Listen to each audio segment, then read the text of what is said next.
All of these big dick deviants is all catching hell in 2024. It's up for all of them. It don't matter if you Diddy or whoever you is, TG Jakes, any of them. All lies will be exposed. That's all. And anyone who takes that the wrong way know why they take it the wrong way. Before he died, Prince was allegedly preparing to pull back the curtain on some of the darkest secrets hiding behind Hollywood's most powerful names. He was quietly collecting evidence, building a case, and according to Katt Williams, Prince had even reached out to Diddy, desperately seeking help to rescue Tevin Campbell from Jeffrey Epstein's grip. But why Diddy? Katt says Prince turned to him because Diddy already knew. He had been inside those circles.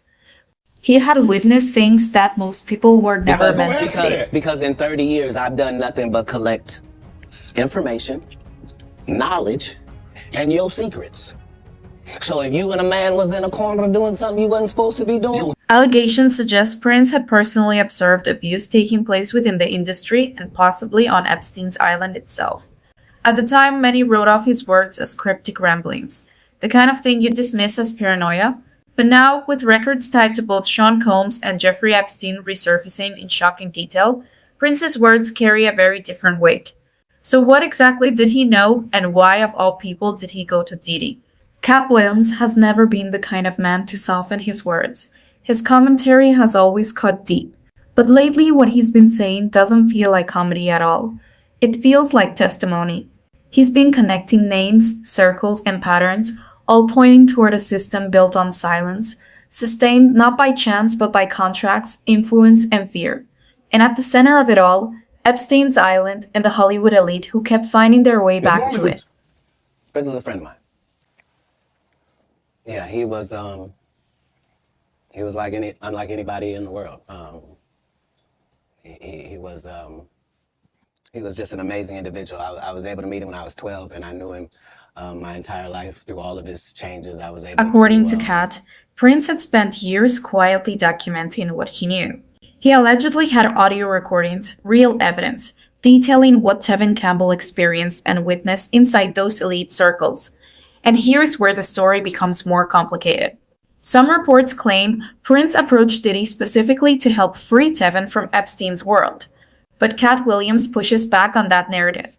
He's always presented himself as someone who moved through those spaces to observe, not participate, attending Diddy's events not to celebrate, but to study.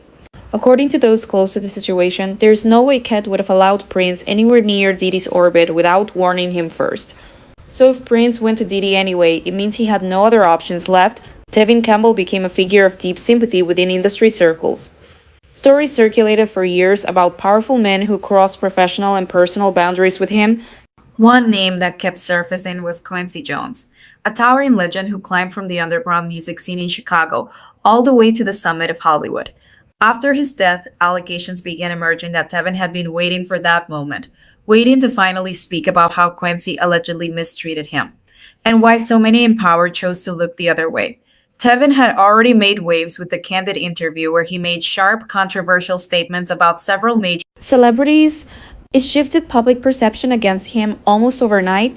He denied the rumors about Quincy publicly, but sources close to him suggested his silence was always temporary, that Quincy's death didn't close the wound, it simply removed one obstacle between Tevin and the truth.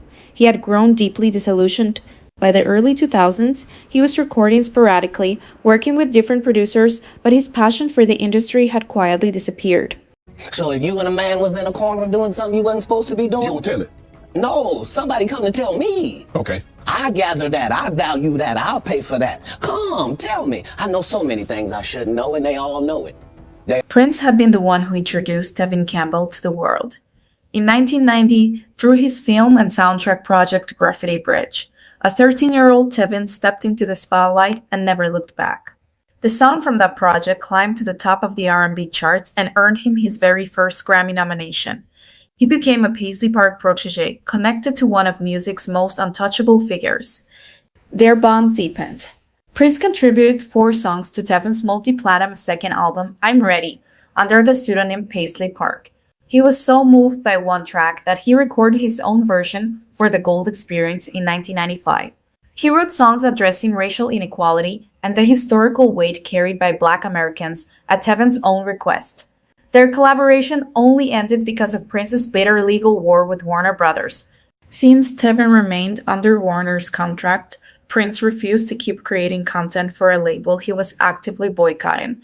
It wasn't personal, it was principle. And Prince had plenty of principles when it came to Warner Brothers. He famously appeared in public with the word slave written across his face, a direct, unspoken protest against a system that stripped artists of their names, their masters, and their power. He made it clear that most artists signed away the majority of their earnings, with only a rare few ever seeing real wealth. His message was never just about music. It was about dignity, unity, and resistance. But according to Katt Williams, Prince's mission had expanded far beyond his own story. He was gathering evidence on the entire machinery of the music industry, names, recordings, details that reached into the highest levels of power, and allegedly all the way to Epstein's Island. He had reportedly accumulated enough to blow the whole thing open. And then suddenly he was gone. Visuals. Prince death news. This is a historic day for music because of Prince. I mean, this is... it's very strange when a guy that's that powerful, especially when I was a kid during my teen years. I mean, that was when he was, really emerging. And that's when people were really finding out about him. I remember thinking like, wow, this guy's so interesting. He's such a combination of different things. Like, Prince was found unresponsive at his Paisley Park estate. He was 57 years old. Officials ruled it an accidental overdose, counterfeit Vicodin laced with fentanyl. But for millions of people, that explanation never sat right. This was a man who didn't drink, didn't do drugs, a vegan, a disciplined athlete, a man of deep spiritual conviction. And we're supposed to believe he died from a counterfeit pill.